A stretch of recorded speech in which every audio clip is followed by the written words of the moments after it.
Dan penyatu paduan rakyat Malaysia tidak kira di Semenanjung maupun Sabah dan Sarawak telah memacu pembangunan negara. Gabungan kepelbagaian bangsa dan juga etnik di negara ini secara jelas menunjukkan kekuatan serta jalinan kerjasama yang cukup erat. Bagi membincangkan mengenai sambutan Hari Malaysia, berada di bilik berita adalah Fellow Utama Institut Kajian Etnik kita UKM, Profesor Datuk Dr. Teo Kok Siong. Baiklah Prof, tadi kita dengar ada beberapa pandangan orang ramai mengenai Hari Malaysia. Pada penelitian Prof sendiri, sejauh mana kesedaran rakyat Malaysia mengenai Hari Malaysia, adakah mereka memahami mengenai kepentingan Hari Malaysia ini?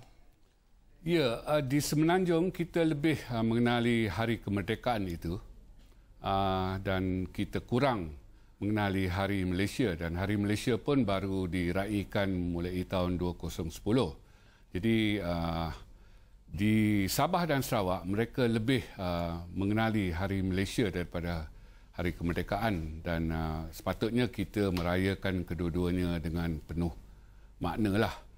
Dan kepentingan Hari Malaysia ni bagi saya ialah solidariti Nusantara itu, iaitu Melayu di Semenanjung dengan pelbagai suku kaum di Sabah dan Sarawak. Itu sebenarnya kita semua berasal dari satu rumpun.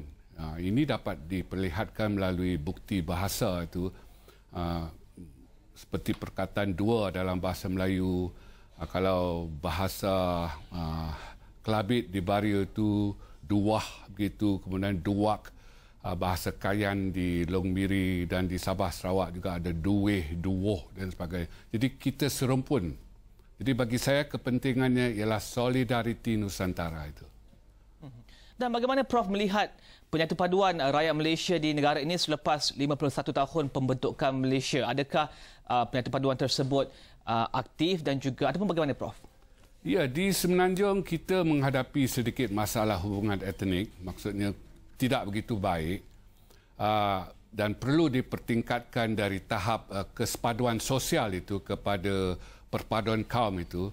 Manakala hubungan etnik di Sabah Sarawak cukup bagus semenjak dahulu sampai sekarang, dan kita di Semenanjung patut belajar dari Sabah dan Sarawak tentang bagaimana mereka menguruskan hubungan etnik di sana. Jadi itulah dua senario yang berbeza. Dan pada pendapat Prof sendiri, apakah strategi yang terbaik mungkin untuk mengurangkan jurang antara penduduk Semenanjung dan juga Sabah dan Sarawak?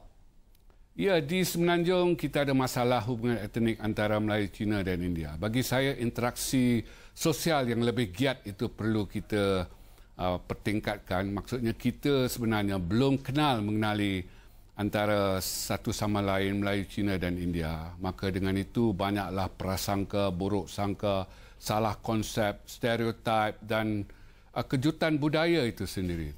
Dan untuk integrasi nasional ini antara Semenanjung dan Sabah dan Sarawak di sana, kita juga perlu pertingkatkan pengetahuan kita tentang budaya dan segala macam tentang orang-orang di Sabah dan Sarawak itu. Dan juga antara Sabah dan Sarawak itu juga saya kira tak boleh kita anggap sebagai satu entiti. Mereka juga sebenarnya terdiri daripada dua entiti, budaya agak berlainan dan sejarah juga berlainan, perkembangan etnik juga berlainan. Jadi bagi saya usahanya adalah pertingkatkan interaksi sosial itu agar lebih giat. Dan Prof ada menyatakan tentang perkara menarik, iaitu penduduk di Sabah dan Sarawak lebih rapat antara satu bangsa dan juga satu etnik berbanding dengan penduduk di Semenanjung. Melihat kepada situasi tersebut, apakah best practice yang mungkin penduduk di Semenanjung boleh pelajari daripada penduduk di Sabah dan Sarawak tentang usaha untuk merapatkan dan juga mengetahui budaya yang berbeza dan juga latar belakang yang berbeza antara penduduk dan juga antara kaum di Semenanjung? Saya kira mereka terima kaum lain itu dengan seadanya, dan kita perlu pelajari daripada mereka tentang hal ini. Di Semenanjung kita lebih kepada toleransi itu, walaupun kita tidak suka tetapi kita buat-buat suka begitulah. Dan di Sarawak memang tidak ada toleransi ini. Mereka menerima sepenuhnya. Ini pun kita harus lihatlah dari segi sejarah perkembangan etnik mereka. Di sana berlaku perkahwinan campur itu dengan banyak sekali. Jadi dalam sebuah keluarga itu ada pelbagai suku kaum dan ada yang Islam, ada yang bukan Islam. Dan mereka dapat menguruskan perbezaan ini dengan baik. Iaitu mereka menerima seadanya pihak yang satu lagi. Inilah sifir yang perlu kita belajar dari mereka di Sabah dan Sarawak.